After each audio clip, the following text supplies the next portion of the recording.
Hai, Assalamualaikum warahmatullahi wabarakatuh. Welcome back to my YouTube channel. Buat teman-teman yang sudah setia menemani saya di channel YouTube ini, dan welcome buat teman-teman yang bergabung. Kali ini kita masuk lagi pada seri kuliah online. Dan yang akan kita bahas pada video kali ini adalah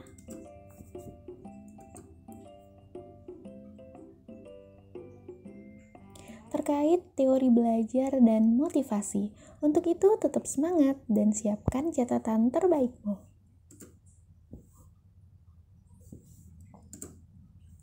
Kita mulai dari pendidikan dan pengajaran ya. Jadi, apa perbedaan dari istilah pendidikan dan pengajaran?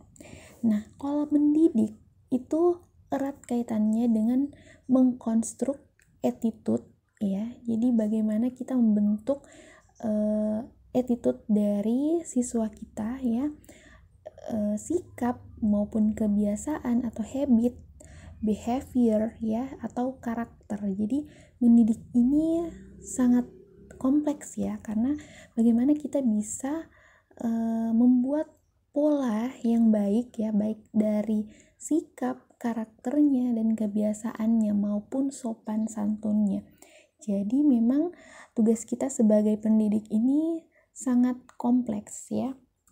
Sedangkan kalau mengajar ya, itu hanya sebagai proses ya, transfer pengetahuan ya, atau transfer of knowledge, experience, value, ataupun skill. Jadi hanya sebagai sarana untuk saling memberikan pengetahuan ya, pengalaman ya, kemudian keterampilan. Itu hanya proses transfer saja. Namun mendidik ini sangat kompleks karena kita erat kaitannya bagaimana membuat atau memberikan role of model gitu ya kepada siswa kita agar bisa dicontoh ya, baik sikap, kebiasaan, dan karakter dari siswa tersebut. Karena kita tahu bahwa sejumlah siswa yang kita hadapi dalam satu kelas itu memiliki karakter yang berbeda-beda di setiap siswanya. Jadi luar biasa sekali tugas para pendidik. Oke, selanjutnya, nah inti dari materi kita pada pertemuan kali ini atau video kali ini itu mengenai teori belajar dan bagaimana penerapan dari teori belajar tersebut. Karena selain kita sebagai guru atau tenaga pendidik dan kalian sebagai calon guru juga, itu dituntut untuk bisa memiliki kreativitas ya yang unik, di mana kita harus bisa mengetahui bagaimana pola-pola belajar yang menarik ya, model pembelajaran. Nah, dan juga bagaimana terkait penyerapan ya, atau tingkat atau bahkan gaya belajar dari siswa yang kita ajar, seperti itu. Nah, kita mulai dari teori belajar. Nah, teori belajar ini erat kaitannya pasti dengan deskriptif ya. Pasti semua teori itu ada penjelasannya. Kemudian asumsi dasar, kemudian yang pastinya terkait dengan apa itu belajar ya.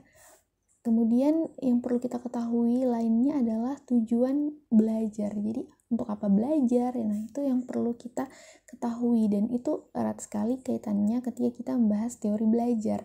Namun teori belajar juga pasti memiliki kekurangan dan kelebihan. Jadi pasti ada masukan ya, baik itu kritik yang membangun, seperti itu.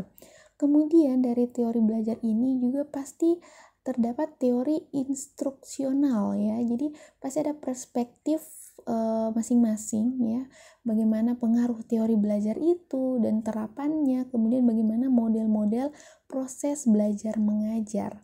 Kemudian pastinya akan berujung dari penerapan dalam proses belajar mengajar juga ya.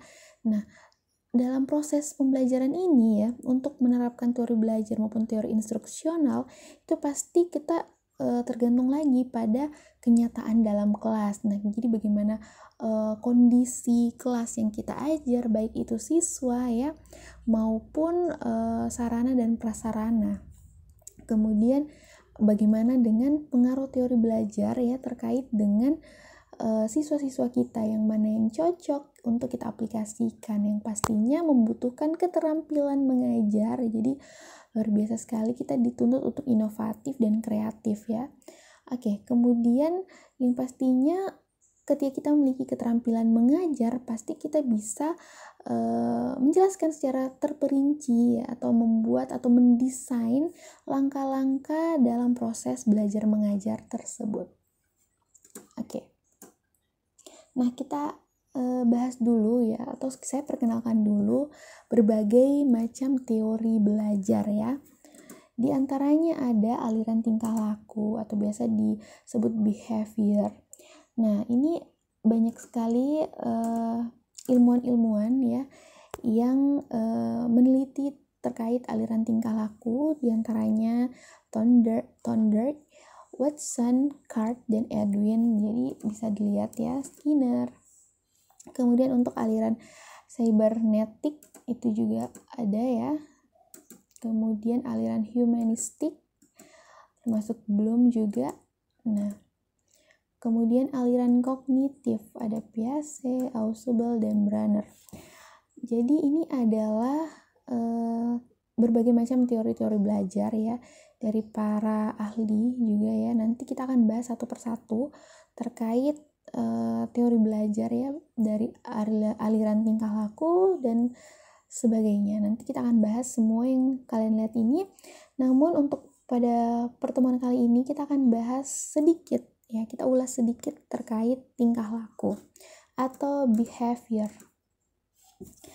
Oke, jadi yang pertama akan kita bahas sedikit tentang teori belajar behaviorisme atau tingkah laku, di mana belajar di sini adalah perubahan tingkah laku ya. Jadi intinya adalah perubahan tingkah laku dari yang awalnya tidak tahu menjadi tahu ya, seperti itu intinya.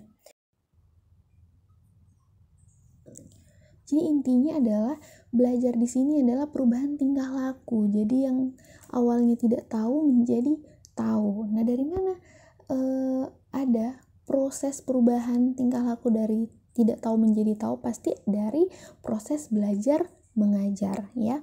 Nah, dari proses belajar mengajar ini berdasarkan teori behaviorisme itu pasti awalnya ada stimulus ya. Adanya stimulus yang diberikan oleh guru, kemudian berproses dalam belajar mengajar. Nah, dari proses ini kita bisa ya menjadi calon guru ini memberikan penguatan kepada siswa yang kita ajar, baik itu penguatan positif atau penguatan negatif.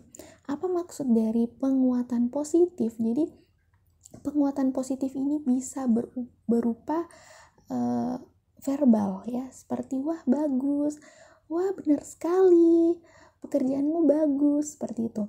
Dan selain verbal kita juga bisa suatu tingkah laku atau perbuatan tepuk tangan misalkan ya, atau biasa kita menepuk pundak. Nah, itu atau mengelus kepala sambil berkata, "Wah, kamu hebat ya. Bagus sekali hasil pekerjaan kamu dapat 100, selamat ya." Nah, itu salah satu contoh atau bentuk penguatan positif. Kemudian terkait penguatan negatif. Nah, sebenarnya penguatan negatif di sini kita mengharapkan bahwa unsur-unsur negatif yang ada pada diri siswa itu tidak lagi terulang ya. Namun banyak sekali pendapat dari atau contoh-contoh ya, tergantung pemahaman kita, tergantung lagi kepada diri masing-masing ya, bagaimana kita menerapkan penguatan negatif ini. Tapi bisa saja saya contohkan seperti ini. Misalkan ada siswa yang terlambat ya, kemudian untuk salah satu penguatan negatif yang bisa ya kita lakukan, misalnya kita membiarkan dia untuk berdiri terlebih dahulu ya, beberapa menit sebelum kita persilahkan dia duduk. Nah, jadi mungkin kita bisa bilang, oh ya, kamu terlambat ya, kenapa? Oh ya, karena kamu terlambat, kamu berdiri terlebih dahulu ya, sambil menyaksikan atau mengikuti pembelajaran, kamu berdiri dulu sebagai konsekuensi karena kamu terlambat. Jadi besok usahakan datang tepat waktu ya. Setelah itu nanti kamu duduk, seperti itu. Itu menurut saya itu termasuk penguatan negatif, karena kita memberi sebuah tindakan atau sebuah instruksi ya karena dia terlambat, seperti itu. Namun penguatan negatif ini banyak sekali ya perspektif orang ya, dan itu beda-beda, seperti itu. Tergantung kita bagaimana kondisi dalam kelas dan bagaimana kepribadian dari siswa yang kita hadapi, seperti itu. Jangan sampai kita memberikan penguatan negatif namun nanti ujung penguatan negatif itu akan terulang lagi, atau hal-hal negatif atau unsur-unsur negatif yang kita ingin hilangkan itu muncul kembali karena mungkin siswanya kita merasa sedikit marah atau dendam atau seperti apa. Nah, itu yang agak sulit ya, karena kita tidak bisa membaca pikiran ya atau hati dari seseorang, seperti itu. Kita hanya bisa melihat tingkah lakunya, namun kita tidak tahu apa sebenarnya yang ia rasakan. Jadi memang diharapkan di sini keterlibatan aktif kita ya dalam merangkul siswa-siswa atau siswa-siswi yang kita ajar, seperti itu.